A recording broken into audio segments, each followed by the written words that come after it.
தென்னாட்டு Bernard Shaw, பேரறிஞர் அண்ணா பிறந்த மண்ணில் எங்கள் பேரியக்கத்தின் அண்ணா வருகிறார் உங்களிடம் பேசுவதற்காக.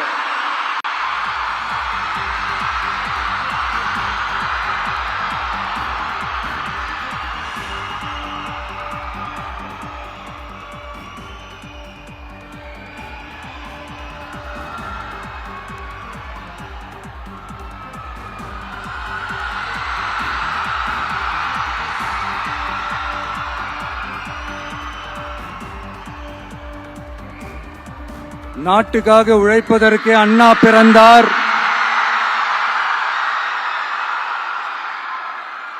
பொது நலத்தில் தானே நாள் முழுக்க கண்ணா இருந்தார் அப்படின்ட்டு எம்ஜிஆர் அவர்கள் ஒரு பாட்டு ஒண்ணு பாடி இருக்கிறாங்க, கேட்டிருப்பீங்க. அப்படிப்பட்ட நம்ம காஞ்சி தலைவர் அறிஞர் அண்ணா அவர்கள் பிறந்த மாவட்டம் தான் இந்த காஞ்சிபுரம் மாவட்டம்.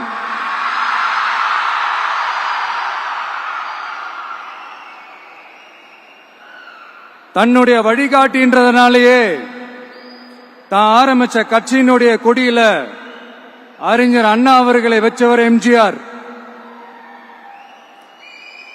ஆனா அறிஞர் அண்ணா அவர்கள் ஆரம்பிச்ச அந்த கட்சியை அதுக்கப்புறம் கைப்பற்றினவங்க என்னெல்லாம் பண்றாங்கன்னு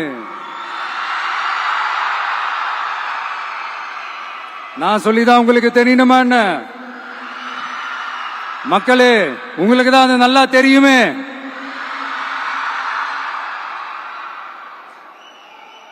தனிப்பட்ட முறையில் எங்களுக்கும் அவங்களுக்கும் எந்த பிரச்சனையும் கிடையாதுங்க. எந்த வாய்க்கா வரப்பு தகராறுலாம் எதுவுமே கிடையாதுங்க. அப்படியே இருந்தாலும் அது நம்ம கண்டுக்கவே போறது இல்லைங்க. தனிப்பட்ட முறையில் அவங்களுக்கு வேணா நம்ம மேல வன்மத்தோட இருக்கலாங்க. ஆனா நாமெல்லாம் அப்படி கிடையவே கிடையாதுங்க. ஆனா உங்களை என்ன நம்ம எல்லாரையும் பொய் சொல்லி நம்ப வச்சு ஓட்டு போட வச்சு ஏமாத்தினாங்கல்ல,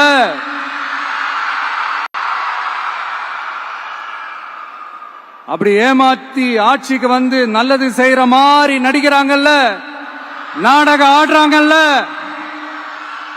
அவங்கள எப்படி நம்ம கேள்வி கேட்காம இருக்க முடியும்? அதனால அவங்கள நம்ம கேள்வி கேட்காம விட போறதே இல்லை.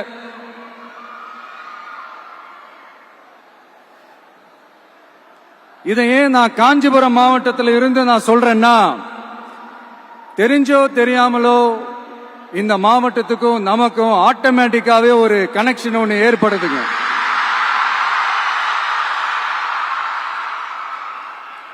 ஏன்னா நம்மளுடைய முதல் கள பயணத்தை தொடங்கினதே பரந்தூர்ல இருந்துதான்.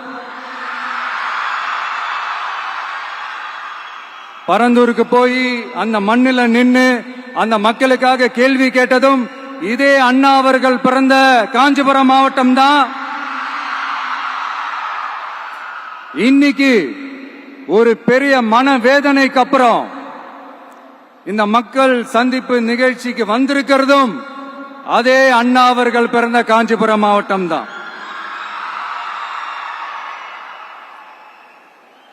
அதனால நமக்கு எல்லாமும் கொடுத்த நம்ம மக்களுக்காக எல்லா நல்லதையும் செய்யணும்.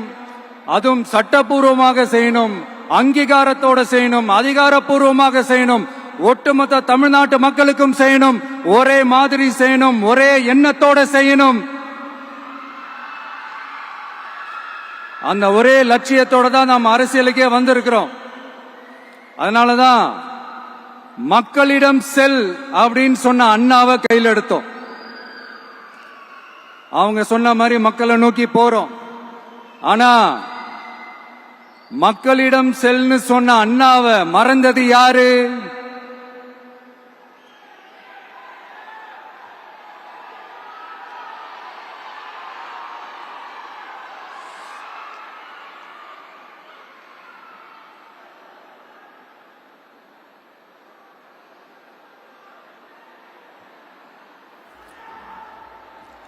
கொள்கையா?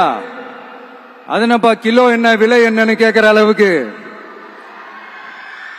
அப்படி ஒரு கட்சியை ஒண்ணு நடத்திக்கிட்டு அந்த கட்சியினுடைய தலைவர் தமிழ்நாட்டு முதல்வர் சொல்றாரு, நமக்கு கொள்கை இல்லையா? எப்படி? நமக்கு கொள்கை இல்லையா? பிறப்புக்கும் எல்லா உயிருக்கும்னு ஒரு அடிப்படை கோட்பாட்டை நம்ம கட்சியினுடைய ஒரு முக்கிய கோட்பாட்டை அறிவிச்ச நமக்கு கொள்கை இல்லையா? எல்லாருக்கும் எல்லாமும் கிடைக்கணும், சமூக நீதி கிடைக்கணும், அந்த சமூக நீதி உண்மையான சமூக நீதியா இருக்கணும், சாதி வாரி கணக்கெடுப்பு நடத்தணும்னு ரொம்ப ஸ்ட்ராங்கா சொன்ன நமக்கு கொள்கை இல்லையா? CAA அறிவிச்சதுக்கு அப்புறம் அப்ப நம்ம கட்சி ஆரம்பிக்கிறதுக்கு முன்னாடியே எதிர்த்த நமக்கு கொள்கை இல்லையா?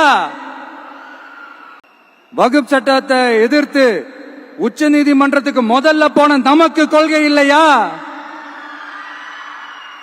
நீட்ட வந்தா ஒழிச்சிருவேன், நீட்ட வந்தா அழிச்சிருவேன், ஆட்சிக்கு வந்தவனே ரத்து செய்யறதே நீட்ட தான், அப்படி இப்படின்னு கதையெல்லாம் விடாம கல்விய மாநில பட்டியல சேர்க்கணும்னு சொன்னதோட மட்டும் இல்லாம அதுக்கு ஒரு இடைக்கால தீர்வை சொன்ன நமக்கு கொள்கை இல்லையா? சமத்துவம் சம வாய்ப்புன்னு ரொம்ப ஸ்ட்ராங்கா சொன்ன நமக்கு கொள்கை இல்லையா? இப்படி கொள்கையை வெறும் பேச்சில மட்டுமே பேசிக்கிட்டு எல்லா கொள்கையும் அண்டர் கிரவுண்ட்ல அடக்கி வச்சுக்கிட்டு என்னமோ இவங்களுக்கு மட்டும்தான் எல்லா கொள்கையும் குத்தகைக்கு எடுத்த மாதிரி, இவங்க கொள்கையே கொள்ளை தானே. எப்படி? இவங்க கொள்கையே கொள்ளை தானே. இதெல்லாம் மக்களுக்கு யாருக்கும் தெரியாதுன்னு நினைச்சிட்டு இருக்கீங்களா?